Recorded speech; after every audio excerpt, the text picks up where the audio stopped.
Welcome to another episode of the Star Local Media High School Sports Podcast. My name is Matt Welch, being joined by Devin, Hasson, and David Wolman. It is 11:30 a.m. on the dot on a Monday. Gentlemen, how we doing? You guys survived last week? All those makeup games? It was a busy week. It was, man. I said it for me. It was 6 games in 6 days. You were just as busy, I guess. Not quite as busy as you. I think the travel was a little bit more for me, but yeah, not as bad. Well, we made through it all in one piece, and we're here now to, I guess, kind of play catch up from everything that happened last week and just try to make sense of it all. And once you know, guys, we have a whopping 2 teams left in the UIL basketball playoffs. The herd thinned out pretty quickly. We actually had only one team on the boys' side to get to the third round, and we'll talk about them later on. But our 2 teams left standing are, in fact, headed to the regional finals on the girls' side. So that's kind of where we're going to lead off the podcast, and then later on we'll talk about some of the teams that put up spirited efforts and they stuck around for a little bit in the postseason. Nevertheless, though, let's start because obviously the order of today is to talk Plano East and Frisco Liberty girls, both of whom are bound for the 5th round. One program, this is nothing new. Liberty's there, it seems like every year. Plano East, though, this is some uncharted waters for the Lady Panthers. They're in the regional finals for the first time since 1993. What were you guys doing in 1993 if you had to play the way back game? I was in Massachusetts. I was still in Merrimack, Massachusetts, and it couldn't have been more than when I was like 8 years old. It's been goodness, it's been a hot minute. I was a freshman in high school, and that's when I first bought my first Nirvana T-shirt. Your first Nirvana T-shirt? Okay, that's right, because that was a couple years after Nevermind came out, and I guess right before In Utero and whatnot. So there you go, David, going through your grunge rock phase. Yep. I'll still have it on my iPod. Yeah, and as the gray in my beard can attest, I was actually a senior in high school that year, and we had a good girl. I went to Garland High. We had a good girls team ourselves that played Plano East that year. Okay. Because I was dating a girl on the basketball team. That's how I remember that. It's been a hot minute. Let's talk a little Plano East to kick this one off, because again, it's moments like this don't come along all too often. And you're a Plano East alum. Doesn't this make you feel good? I'm not as diehard as some other folks in the out there and whatnot, but it's you didn't call anybody out? No, not at all. Not at all. But it is still cool because like I said, like moments like this, you look through Plano East, their athletics history, and there is kind of a built-in underdog mentality within Plano East, just with when you kind of compare it to just some of the roles that you've seen over the years with the other 2 Plano schools in Plano West and Plano and whatnot. And I was just looking back over the years just to see just the last time that the other bracket sports qualified for the regional finals, and it's only happened 2 other times over the past decade. Softball did it in 2012. Boys soccer did it in 2016. But there are some sports like football, you hadn't done it since the year 2000. Baseball since 2003. Then you had a nice little stretch there where boys basketball and girls soccer did it in 2008. Volleyball did it in 2009. Just moments like this don't come along all too often for Plano East. Like I said, it's been almost 30 years since this happened for the girls basketball team. So don't, for those on the East Side community, don't take this moment for granted what this team is doing, because it's some pretty rarefied air that they're operating in right now. And they've, they're rolling right now. 18 wins in a row. They've won 9 in a row by double digits. They went through that stretch in the middle of district where they were having to really gut out some close wins against the Lewisvilles and the Coppells of the district. But then they've obviously been able to shift gears. Their defense has been just outstanding in the postseason, allowing just 38.6 points per game. And you see the teams that they're shutting down. They just took it to a state-ranked Arlington Martin team that was, at least rankings-wise, was right next to South Grand Prairie as kind of the potential favorites to make it to the regional final. And Plano East just put it on them from the get-go. Their defense was outstanding in that one. Then against South Lake Carroll on Saturday in the regional semifinals, they actually really got hot from 3 early on. And that's been the thing. When you watch the way that teams start defending Plano East, they're starting to wise up and throw more bodies down low to try to slow Adara Udo, their sophomore post, who can just be an absolute handful. And when she's one-on-one the paint. So she was getting double teamed a lot early on, but that opened up things beyond the arc for players like Kayla Cooper, Tiana Amos, and they just cashed in from the outside. Kayla Cooper had 5 threes in the game on Saturday. Tiana had 3. Then in the fourth quarter, they were, again, Southlake adjusted, a little bit better to defending the 3 in the second half, but that opened up some second chance buckets down low for Adar Udo, who, this stat just floored me. She had more offensive rebounds in the fourth quarter than Southlake had defensive rebounds. Every shot that went up, it was like a vacuum, just right to her, and there was just no slowing them down. They never were able to bring the deficit within 9 points. And Plano East defense, they, especially over that last quarter, Carroll's got some pretty nice talent. They got a sophomore, Cameron Tade, who was hitting some really, really tough shots early on, and East just locked in defensively to close that game out. Southlake was just having to run through its offense. They're having to cycle through sets. It took them so long just to generate something even remotely, looking like a decent shot. And if they didn't get a shot off, then it was either blocked out of bounds or they turn it over. East defense was, they were just in the zone there to close that one out, and they were able to get this one, 56-42 to advance to the regional finals. It matches their deepest playoff run ever. So again, just more history for this Plano East team. And now we're at the juncture of the postseason where if they're going to advance any further, they're going to have to start avenging some of their losses from earlier in the season, because there's some pretty salty competition left on the docket, including their opponent coming up tomorrow in South Grand Prairie.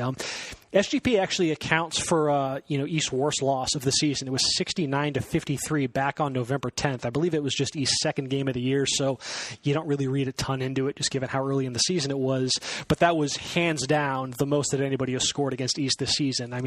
Not only is that the only time a team has eclipsed 60 points on East, it's the only time a team has eclipsed 50 on them. SGP was rolling that night, and I got to see SGP in person in their regional quarterfinal the Tuesday prior against Plano, and it's just one of those teams that they've got a switch that they can flip, and they tend to do so in the second half of these games. And when they get rolling, it's pretty easy to crater under. Allen cratered under it, Plano cratered under it. These are games that were very competitive for 3 quarters. Plano actually led that game by double digits at the half, and then they got outscored by like 20 points in the second half. But the SGP's fourth quarter against Allen in the second round, they outscored them 21-7. Against Plano in the fourth quarter, outscored them 22-8. So, this team closes strong. They get better as the game goes on, which is a pretty unique trait, for a basketball team. So it's just, the emphasis is on, if you're playing East, is you got to lock in all 4 quarters. You cannot have any let-ups, any malaise, because SGP, they're going to have that run. They're going to have that run where their outside shooting gets hot. They knocked down, I think it was 6 threes in the third quarter alone in their regional semifinal against Keller. We'll see what's in store in this rematch. It is, I believe, Tuesday, 7 o'clock out at the Wilkerson Grinds Activity Center out in Fort Worth. Plano East and South Grand Prairie. Winner goes to the state semis. Should be a good one. Let's see. Let's talk a little bit about Frisco Liberty, man. Let's talk a little bit about Frisco Liberty. The Lady Red Hawks back in the 5th round again. 5th time in 6 years. How many programs can even say that, just regardless of classification?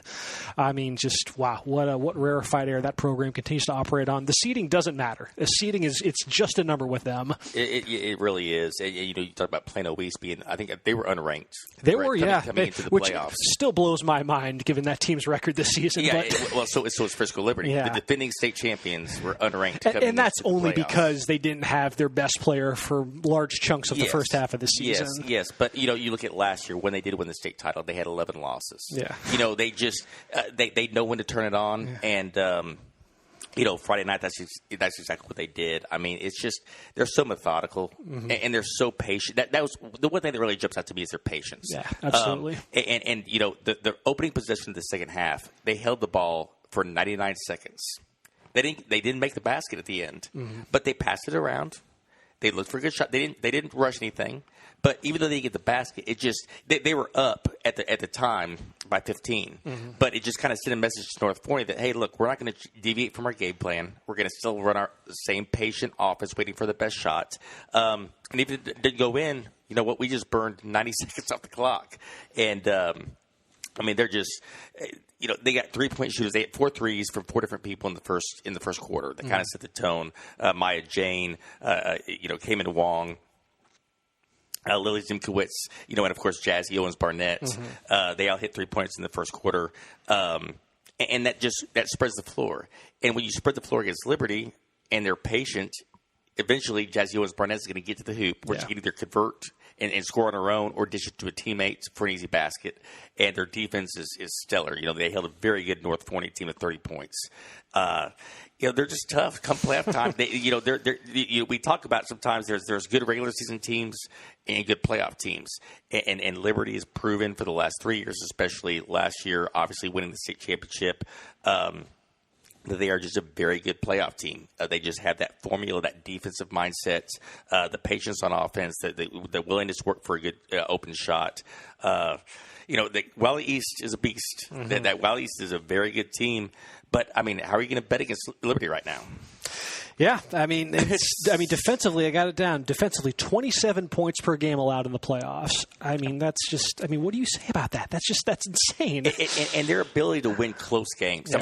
Friday was an anomaly because Friday was actually, they were able to rest easy. It was a 19-point win. But, going back to last year's, 3 overtimes, overtime, I believe the final in the championship game was 37-28. They're all low-scoring, close games, but Liberty finds a way to win, and they have the confidence that they can win those types of games. So it's going to be tough to Wiley East is a great team, but so it's going to be real interesting to see what happens tomorrow night in McKinney. But, again, Liberty knows how to win, and it's going to be up to Wiley East to topple the giant, so to speak. They kind of bounce between close game, lopsided game, close game, lopsided game. Because, it's crazy. You look through their scores. They were perilously close to going one and done. Liberty, that is. McKinney North gave them one hell of a game. And then, then they have their way with Newman Smith. And then it looks like Memorial put up a very spirited effort there in the third round. And then they have their way with North Forney. So I guess by that trend, this game against Wiley East is probably going to be pretty hotly contested. And it'll certainly be one of the bigger tests for their interior defense, because when you think of Wiley East, Akasha Davis, who's one of the top post players in the area, comes to mind. And it's not just limiting that first shot; it's limiting the second and third. The time when I saw them play McKinney North, not too long ago, she had a 20-20 game. You just don't see that often at the high school level, but that's the sort of force she brings in the paint, and it's a lot of those were offensive rebounds that she got on second chance buckets. Yeah. And North Forney, Kyra Samuels is a very dominant inside presence as well, and she had a little spurt there in the third quarter where it seemed like she was grabbing every loose ball, every rebound in there. But Liberty just basically, they don't have quite the size to put one player on Kyra Samuels or a player like their Akasha Davis. But they just do it by committee, and they were able to basically phase her out and take over down the stretch and pull away. So, yes, Frisco Liberty, we'll see if they can keep this train rolling on Tuesday against Wiley East. Ditto for Plano East, our last two teams standing in the UIL basketball playoffs. We still got some teams over in TAPS as TAPS gets its postseason rolling and whatnot. So we'll obviously, be apprised on that as that postseason further materializes. But whereas, we have two teams left, that obviously means we got a whole lot of teams say goodbye to their respective seasons over the past week, as we somehow squeezed in 3 rounds of the playoffs in both the boys and girls. We haven't had any, at least not that I've seen in our coverage area. No games have fallen by the wayside due to COVID or anything like that. It's not like football where you had some stuff around the state that got, you had teams have to forfeit and whatnot. But it seems like we've gone off relatively, without any bumps and bruises as far as the postseason goes. So let's talk about a few of the teams though that did unfortunately close the book on their seasons over the past week. Some teams though that did put up spirited fights in the postseason. David, I'll give you a chance to chime in. You had obviously we can talk about the your team that advanced the furthest in your coverage sphere of Lake City's Coppell and the Colony. Lake Dallas girls, they certainly went out on their shield. Put up a really spirited effort against one of the best teams in 5A in Wichita Falls Riders. So what are your reflections on that game and just some final takeaways from the season that the Lady Falcons had over in Lake Dallas? Just final thoughts about that game. Heartbreaking. They lost by 1 point. They were up in that game from midway through the first quarter until the final minute of the fourth quarter. Really? One of those? Wow. Yeah, it was one of those where, like they were first half, they were figuring out, the zone defense of Rider really well. Mm-hmm. It's a Rider team that's ranked number 3 in the state. Yeah. And so, like, against their zone defense, like, they're moving the ball, they're making the right passes, and then Mackenzie Buss, she was doing her thing, just an incredible comeback story with all the injuries that she went through last year. Mm-hmm. So, I mean, she was making one-handed runners in the lane right there. She was making 3-pointers. She was assisting on passes, on, diagonal passes right there. She was doing everything. Mm-hmm. Like, she had 15 points in the first half. And it's a team that got up by 13 points in the second quarter. Wow. Yeah, so they kind of had Ryder on their heels for a while. So, and I had Newspaper Steve sitting next to me. Mm-hmm. He goes this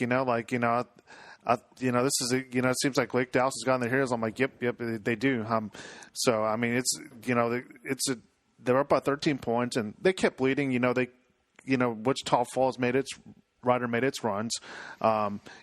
Lake Dallas made a couple of shots whenever they needed to kind of extend that lead just a little bit.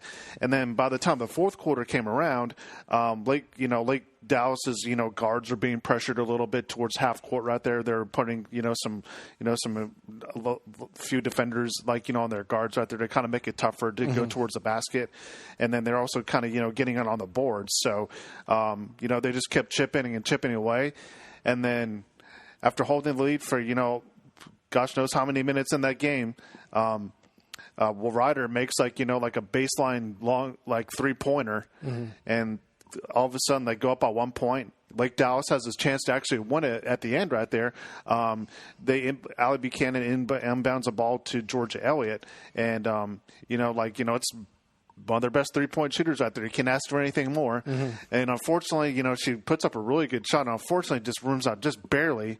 So, I mean, just heartbreaking loss for Lake Dallas. But, I mean, the loss aside, heck of a season for these girls. Absolutely. Man. I mean, district champions, undefeated district champions. They beat Grapevine twice this year. Mm-hmm. Obviously, the comeback story with Mackenzie Buss after the ankle injuries that she went through to miss all of her sophomore season.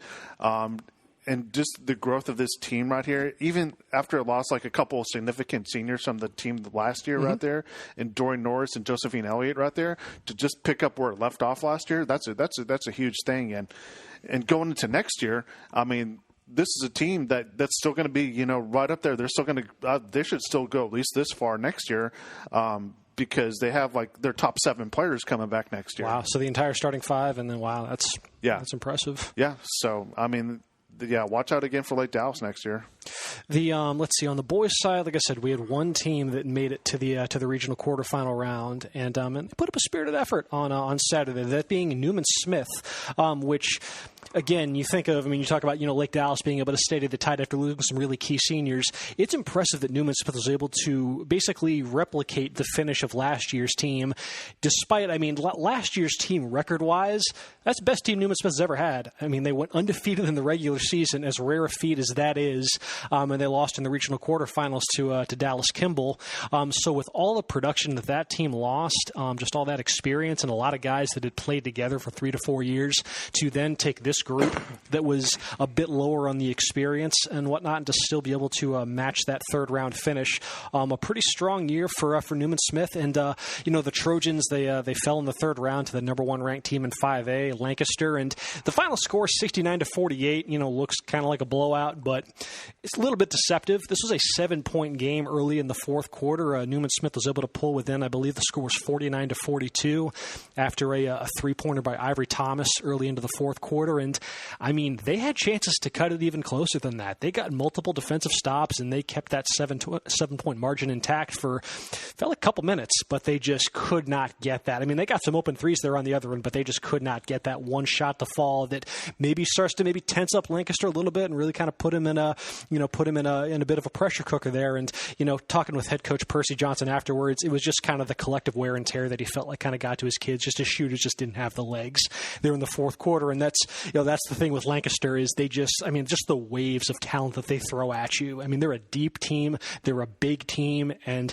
eventually Newman Smith just ran out of gas. But still, a really, really spirited effort by the Trojans. Lancaster again, they got rolling there about 5.5 to 6 minutes left in the fourth quarter. Closed the game on a 19-5 run. Their big man off the bench, Kristen Morgan, just overwhelmed Newman Smith inside, and they and it just kind of forced them. It kind of bent their defense in a way that kind of compromised them on the weak side, and Lancaster really made them pay, and they look like the top ranked team in the state, and that depth in defense is just there's a reason why they're as good as they are, and they're going to be a problem for everybody else in Class 5A going forward. But again, still a commendable effort by Newman Smith. The 69 points scored, even though most of them felt like came in kind of there over the last half of the fourth quarter. That's actually Lancaster's lowest scoring output since December 30th. So an impressive effort by Newman Smith in that respect, considering that again Lancaster only had 49 points there with about 5 minutes left in the fourth quarter.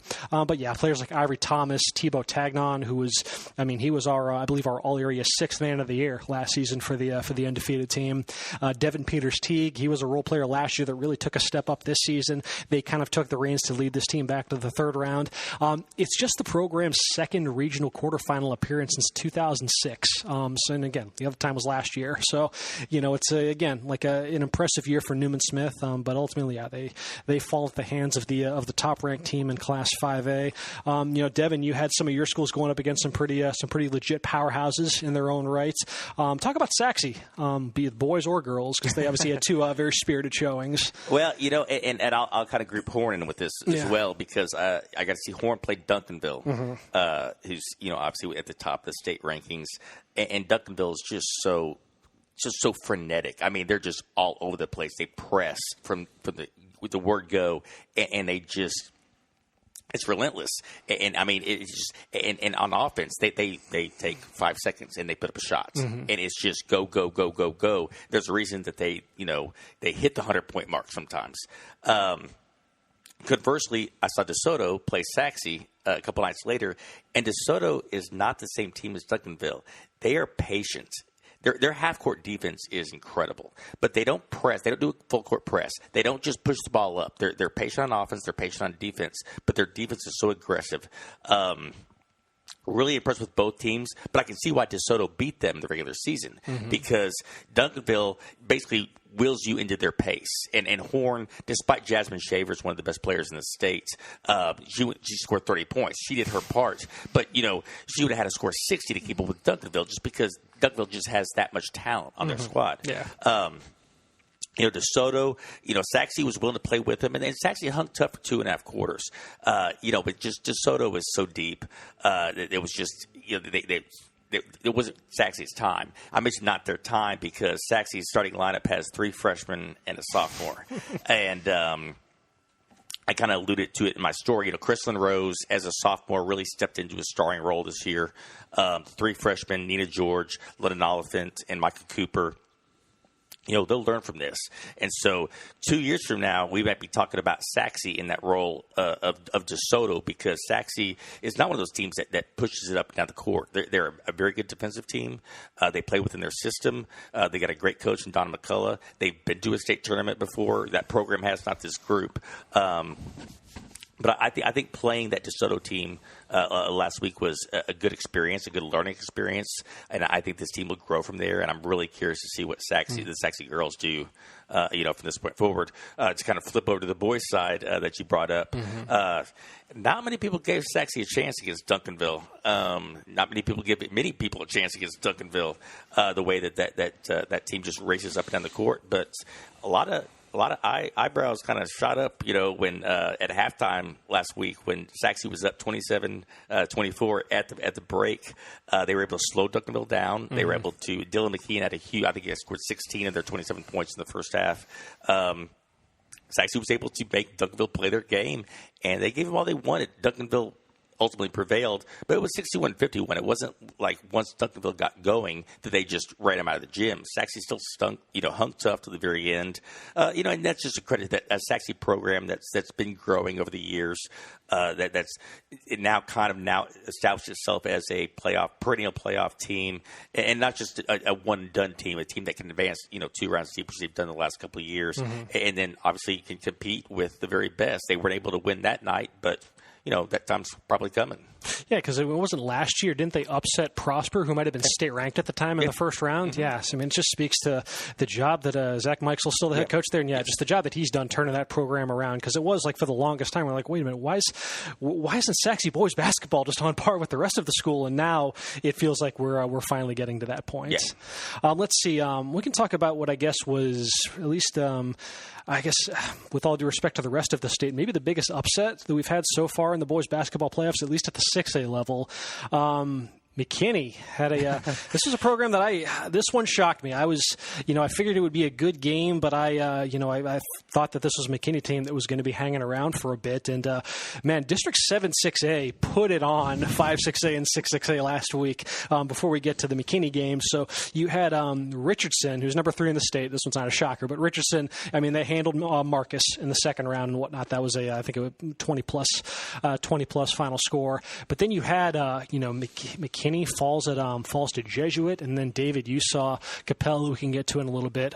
They lost to Lake Highlands. So District 7 6A in I think essentially 1 or 2 nights, they knocked off 3 state-ranked district champions. Between 5 6A and 6 6A, so certainly staking its claim as one of the better districts, if not the best district in the Metroplex on the boys' side. But yeah, it was quite the ball game against between McKinney and Jesuit. Like I said, the final score of this one 64-60 in favor of Jesuit, and Jesuit their play style, it reminds me of the kind of team that you see that will spring an upset in the NCAA tournament. It's a team that they might not have the glossy win-loss record like a McKinney, which had only lost 2 games all season. They might not have the physical profile. Because McKinney, you look at just the caliber of athletes on that McKinney lineup versus Jesuit, and it looks like a bit of a mismatch in some respects. But Jesuit, they're such a high IQ team. All 5 of those guys are so connected on the floor. They move the ball well. They've got, it feels like everybody out there can handle the ball in some capacity, and they can all shoot pretty much. It's Jesuits usually got 4 to 5 guys on the court at all times that can let it fire from 3. And when you run into a team like that on the wrong night, when they're really feeling it from the outside, then that's the recipe for an upset. And you also have the intangible of McKinney having been in the same district as Jesuit these last 2 years. So Jesuit already has a bit of an idea as to how to handle this specific McKinney team, which has a lot of guys that have been playing together for the last couple seasons. And but that being said, listen, the elements of a close game were there early on because, again, Jesuit did come out with a bit of a haymaker. They led after the first quarter. I believe it was 19-15, and they got really, really hot from 3. Gavin Perryman, Cal Lynn, and it was, when you with the atmosphere and that awesome Jesuit student section, that's when you have a team that can shoot like that, like those threes, just they hit deeper because you have the crowd there that's going to just erupt after one of those, and it's those are big momentum buckets that I think really can help swing the tide of a game, and that's in that particular type of atmosphere. And Jesuit, they stayed there all the way. McKinney got a little bit of separation there in the fourth quarter. This was a 7-point game with about 4.5 minutes left, and McKinney starts slowing the tempo down and whatnot. But it just kind of, McKinney's offense, which has been outstanding all season. They averaged over 70 points per game. They didn't score over the last 4.5 minutes of the ball game. Again, they slowed the game down, but they had a really, really tough time generating quality shots off of that.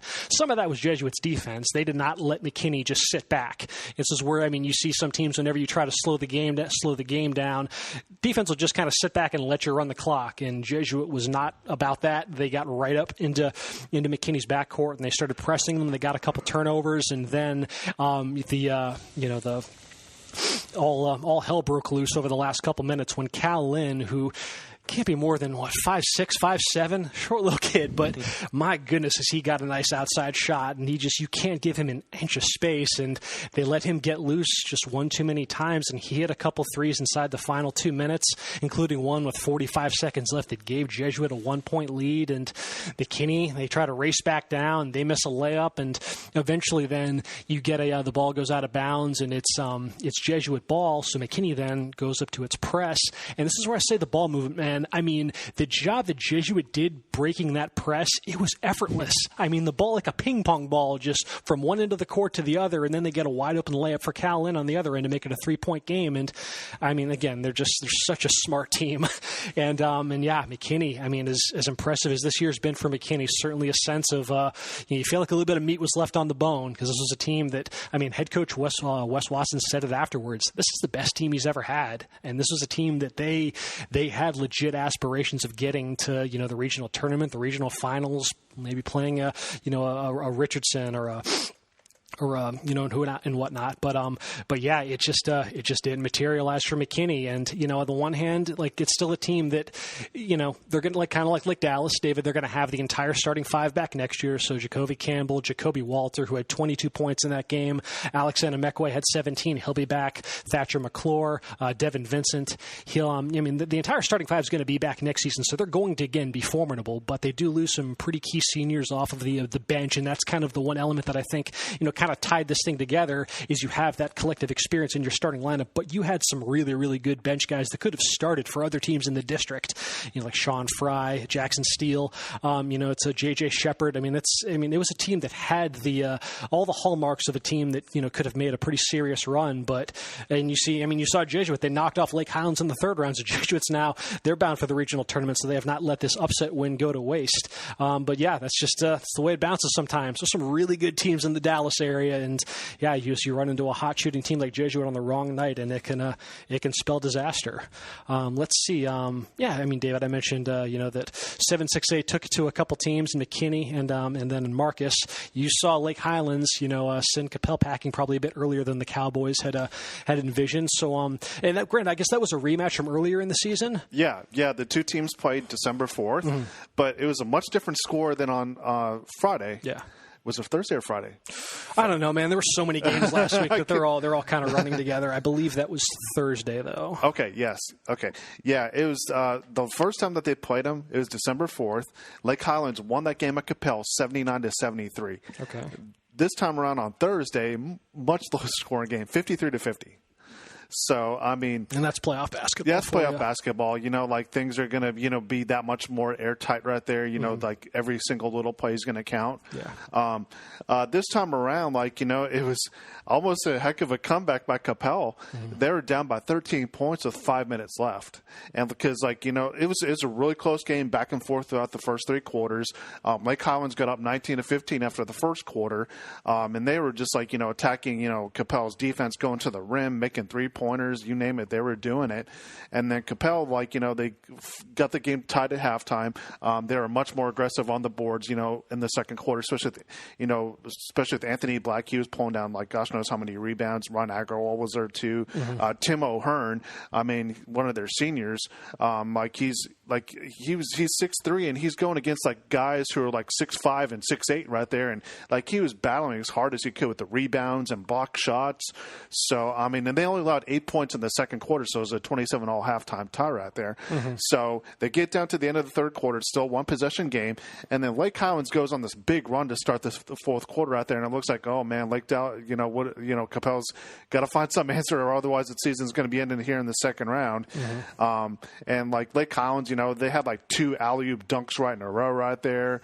They were, limiting Coppell to any shot opportunities. And for most of the game, Lake Highlands was just, they have so many tall players. They got 5 guys who are at least 6'5". So, and Coppell's not they don't have that height right there. No. So they were kind of at a disadvantage right there from the get-go. So, and it kind of wore down, Coppell, starting in the fourth quarter. But, give them credit for, battling back. They kind of went to a press, with 5 minutes left. And from 13 points down to 3 points down. Yeah. And they had a shot there at the end. Lake Highlands, they made a layup with 10 seconds left, and like the clock's still running, but Coppell, they just, they don't call a timeout. I think they would just want to go with the flow right there, just to make sure Lake Highlands isn't able to get their defense set. So they come in, they dribble the ball down there, get a great look to Ryan Agarwal, their best 3-point shooter on their team. Had a great opportunity, just unfortunately fell in and out. And then Black, he goes up to get the rebound, and then he tries to kick it back out to Agarwal. Unfortunately, before Agarwal can take the shot, the clock expired. So just heartbreaking loss, but, just a heck of a comeback by Coppell. It shows how hard they want to fight. It doesn't matter, if they're shorter or taller against the other teams right there. And this is a, Coppell team that, they've been through so much this year, and they've shown fight every single time. They've had at least 2 or 3 COVID shutdowns this year. Mm-hmm. And then you remember right there at the end of the regular season, they had to play 3 games in two days right there.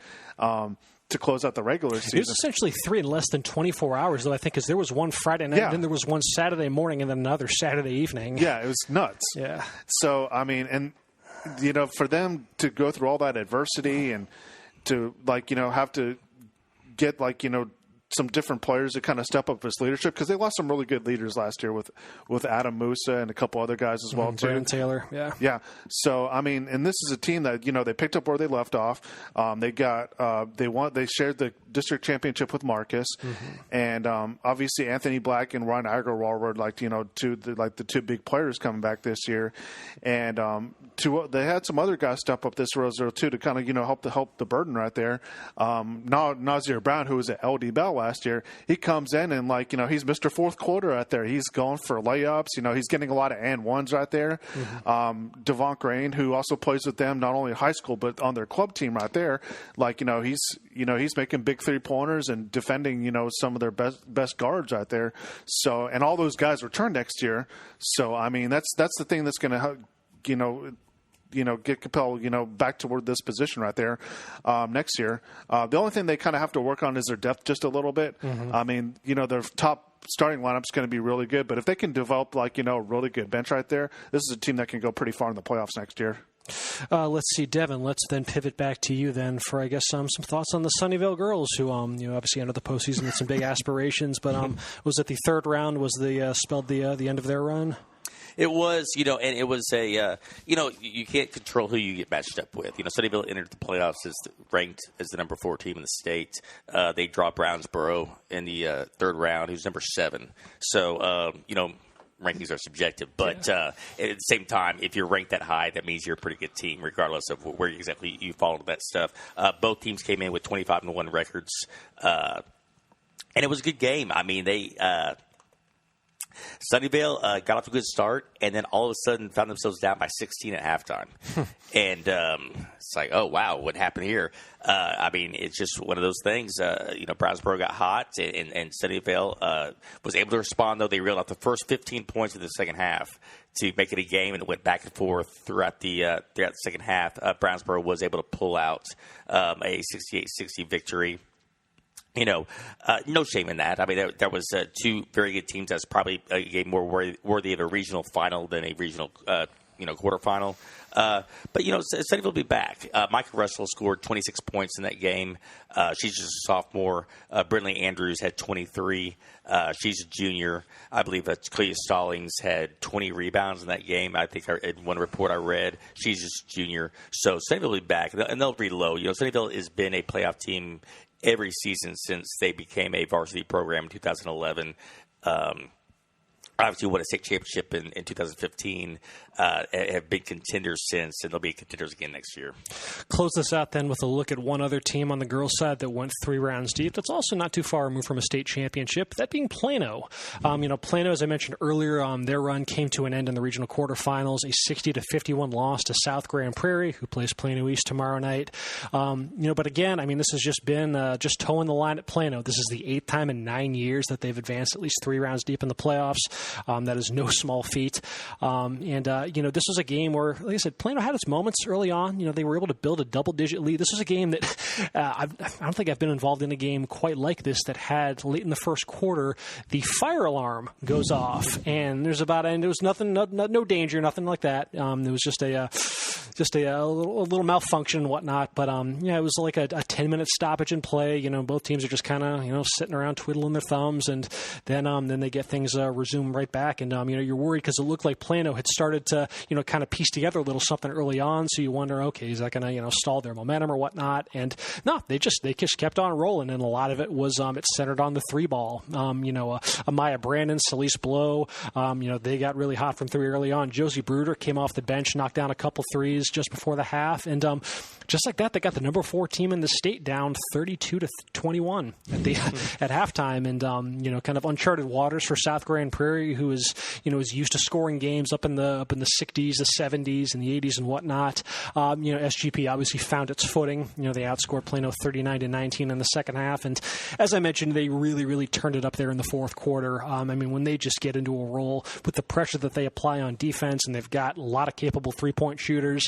One thing in the first half I noticed on SGP's end, they obviously they struggled to score the ball, 21 points, but a lot of that was just missing a lot of stuff around the rim. They just kept on driving kind of right into the teeth of the Plano defense, and just had a tough time just generating anything clean at the rim. Well, they did a much better job kind of isolating those matchups down low, and kind of spacing the floor out elsewhere, and they got a lot of their players just one-on-one chances in the paint versus driving, 1-on-3 or whatnot, and they were able to finish those one-on-one chances way more often in the second half, and that helped kind of steady the tide there in the third quarter. And then in the fourth, SGP just put it in full drive, and they just pulled away and said 22-8 there in the fourth quarter.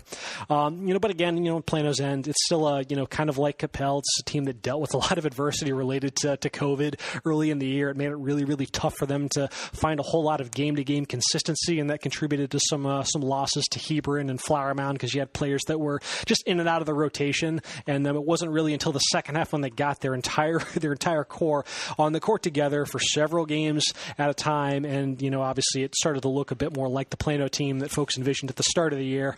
And if you're you're looking at expectations heading into the postseason, a loss to the number 4 team in the state, a team that's only lost 2 games all year in South Grand Prairie, you put up a spirited fight there. I'd say that's about meeting a realistic ceiling for what this Plano team was capable of doing in the postseason. And looking ahead to next year, they've got some nice pieces in the backcourt coming back with Celeste Blow, who's just a sophomore, Sine Murphy-Showers at point guard, and they've obviously got some key pieces though to replace on the front court with Michaela Edens, Amaya Brannon, Avery Foltz, players that had started for 2, 3, 4 years and whatnot. It's it's some pretty nice talent that they're losing up front, but again, it's a program that has shown obviously that they're capable of withstanding key graduations, having again eighth time in 9 years that they've been at least 3 rounds deep in the playoffs. So still a solid season for Plano, for the Lady Wildcats and whatnot. But yeah, we'll see what happens tomorrow night. It's like I said, our last 2 teams standing in the UIL playoffs, at least, the Plano East and Frisco Liberty girls. You can follow us along on at starlocalmedia.com, on Twitter. Devin will be at that game tomorrow night over at McKinney High for between Liberty and Wiley East. He's at Devin Hasson. I'm at Welch SLM. You can follow us along on Twitter for updates from those games. And we'll see what shakes out as we are down to the final 8 in Class 6A and 5A. So yes, that will do it for this episode of the Star Local Media High School Sports Podcast. We'll be back next week, probably to maybe we'll be tying a bow on basketball season. Maybe we'll be talking about a couple teams going for playing for some state championships. Who knows? We'll see what happens this week. Until then, folks, you take care. We will talk to y'all later.